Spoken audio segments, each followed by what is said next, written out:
चलिए बात कर लेते हैं शेयर मार्केट की। आखिरी घंटे में बाजार में तेज गिरावट की वजह से सेंसेक्स और निफ्टी गिरावट के साथ बंद हुए। इंट्राडे में निफ्टी 8,100 के ऊपर पहुंचा लेकिन टिक नहीं पाया।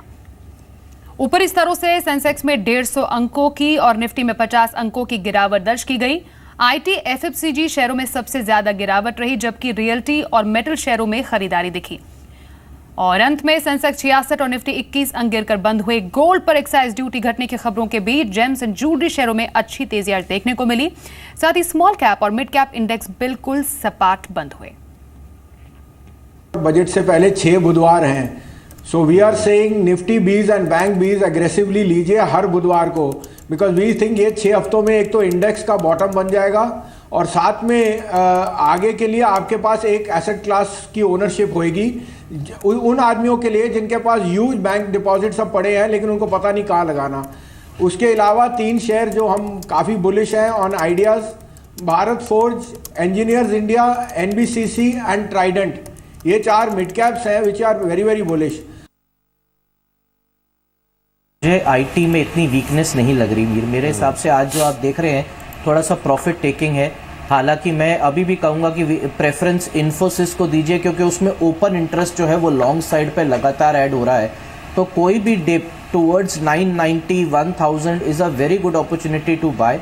मुझे ऐसे लगता है कि दिसंबर सीरीज़ ख़त्म होने से पहले इन्फोसिस एक बार 1040 का भी दिखा सकता है और ये मेरा व्यू तभी निगेट होगा अगर इन्फोसिस 985 के नीचे बंद होता है जहाँ से उसने ब्रेकआउट दिया है।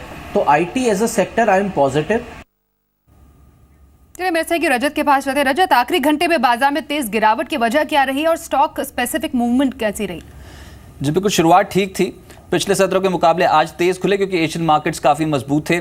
इसके अलावा 8100 का एक लेवल है, वही एक स्टिफ रेजिस्टेंस बन गया, वहां तक पहुंचे लेकिन उसके ऊपर टिक नहीं पाया और लेटर हाफ में देखिए दिन के निचले स्तर की क्लोजिंग है और एक कम वॉल्यूम्स के बीच में बिकवाली हुई है। तो कोई इतना बड़ा डैमेज भी नहीं कहेंगे मार्केट्स में। अभी भी 8000 का लेवल बहुत क्रूशियल है इस सीरीज के हिसाब से और वो होल्ड कर रहे हैं लगातार Indian markets. UltraTech, cement, Lupin, NTPC, Maruti Suzuki, IndusInd bank जैसे स्टॉक्स निफ्टी के टॉप गेनर्स की सूची में थे।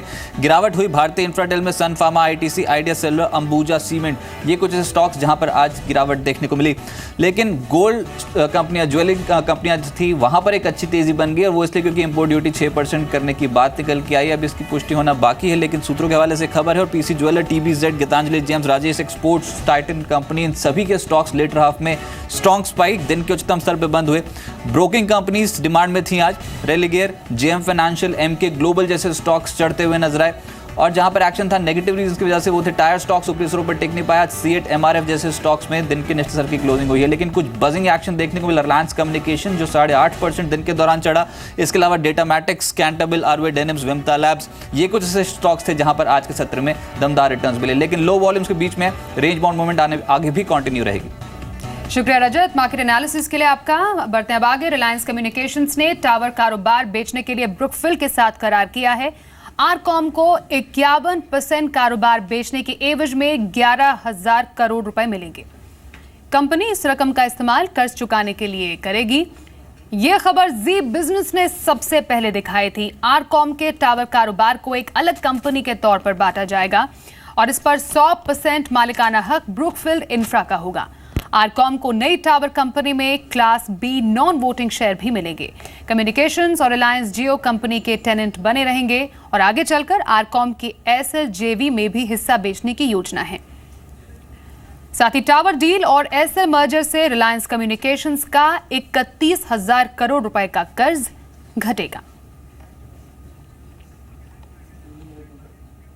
राजनीतिक पार्टियों के जरिए काले धन को सफेद करने की कोशिश को चुनाव आयोग ने झटका दिया है। चुनाव आयोग फर्जी दलों पर कार्रवाई की तैयारी में है। चुनाव आयोग जल्द ही इनकम टैक्स विभाग को करीब 250 राजनीतिक पार्टियों के बारे में चिट्ठी लिखने वाला है। इन पार्टियों ने 2005 से कोई चुनाव नहीं लड़ा है। आयोग को शक है कि ये पार्टियां सिर्फ कागजों पर हैं और इनके जरिए काले धन को सफेद किया जा रहा है। इनकम टैक्स विभाग को इन पार्टियों की लिस्ट सौंपकर चुनाव आयोग इस बात की जांच करवाएगा कि कहीं ये मनी लॉन्ड्रिंग में तो शामिल नहीं। मैं व्यक्तिगत मेरा मत है कि राजनीतिक दलों की जवाबदेही होनी चाहिए। वो कहाँ से पैसा लाते हैं, कौन उनको पैसा देता है, ये इस बात का संज्ञान देश की जनता को होना चाहिए। जो कुछ राजनीतिक दल सिर्फ अपना रजिस्ट्रेशन उन्होंने इसलिए कराया है ताकि उसका आर्थिक लाभ उठाया जाए और काले को सफ़ेद किया जाए। देश भर में करीब 1800 राजनीतिक पार्टियां चुनाव आयोग के पास रजिस्टर्ड हैं। देश में फिलहाल सिर्फ 7 राष्ट्रीय राजनीतिक पार्टी हैं, जबकि 58 राज्य स्तर की पार्टी हैं। मौजूदा कानून के तहत चुनाव आयोग को किसी भी राजनीतिक दल का रजिस्ट्रेशन रद्द करने का अधिकार नहीं है। इस वक्त न्यूज रूम से मेरे सहयोगी दीपक उपाध्याय हमारे साथ जुड़ गए हैं। दीपक, नोटबंदी के बाद से ही आम आदमी को लगातार ये शिकायत थी कि उस पर तमाम नियम और कानून क्यों लागू किए जा रहे हैं और राजनीतिक पार्टियों को इससे अलग क्यों रखा जा रहा है, लेकिन अब इस नए नोटिफिकेशन के बाद राजनीतिक पार्टियों की भी जवाबदेही तय है। जी हाँ, बिल्कुल। राजनीतिक पार्टियों के लिए ये डेंजरस सिचुएशन है, क्योंकि जो उनको पैसा कलेक्ट करने का जो एक मैकेनिज्म कुछ पॉलिटिकल पार्टीज़ ने बनाया हुआ था कि शेल कंपनियों की तरह एक शेल पार्टीज़ वो बना ले जो ईसी में इलेक्शन कमीशन में रजिस्टर्ड हों और डोनेशन ले, लेकिन वो चुनाव ना लड़े। ऐसी करीब एक बड़ी लिस्ट 400 से ऊपर की लिस्ट इलेक्शन कमीशन ने जारी की थी और जिसमें से 200 कंपनियों का जो 200 पॉलिटिकल पार्टीज़ का जो डेटा है वो उन्होंने सीबीडीटी को भेज दिया है और एक तरह से आज़ादी दे दी है सीबीडीटी को कि इनके जो ट्रांजैक्शंस हुए हैं उनके बारे में जानकारी इकट्ठी करके इन पे आगे कार्रवाई करे। तो एक बड़ा मूव है और एक तरह से जो पॉलिटिकल पार्टीज़ के बीच पारदर्शिता का जो मुद्दा था उसको लेकर सरकार का ये एक बड़ा कदम है। वाकई बड़ा कदम इसे माना जा सकता है। बहुत शुक्रिया दीपक इस पूरी खबर पर बातचीत के लिए आपका। तमिलनाडु का रुख करते हैं। यहाँ के मुख्य सचिव पी राममोहन राव के घर और दफ्तर पर इनकम टैक्स विभाग ने छापेमारी की है। पूरी रिपोर्ट देखिए।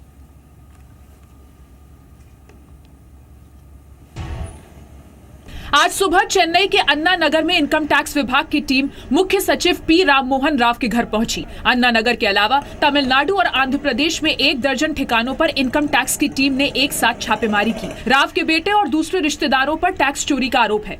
कहा जा रहा है कि इनकम टैक्स की इस कार्रवाई का कनेक्शन पिछले दिनों खनन कारोबारी शेखर रेड्डी के ठिकानों पर की गई छापेमारी से है।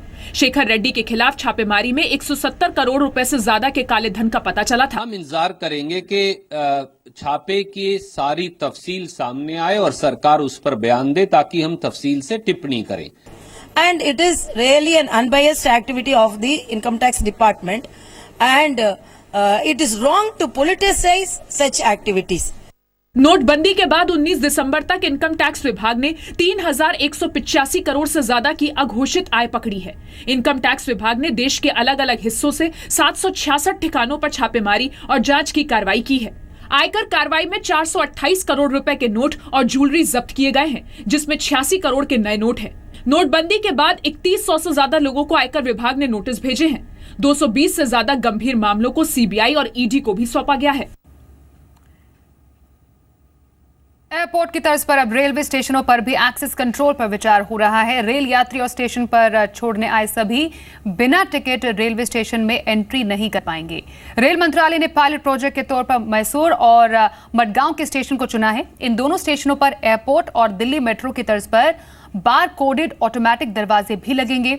सूत्रों की माने तो इन प्रोसेस को लागू करने के लिए 4 करोड़ रुपए का खर्च आएगा और रेल मंत्रालय ने इसका जिम्मा CRIS यानी क्रिस को सौंपा है।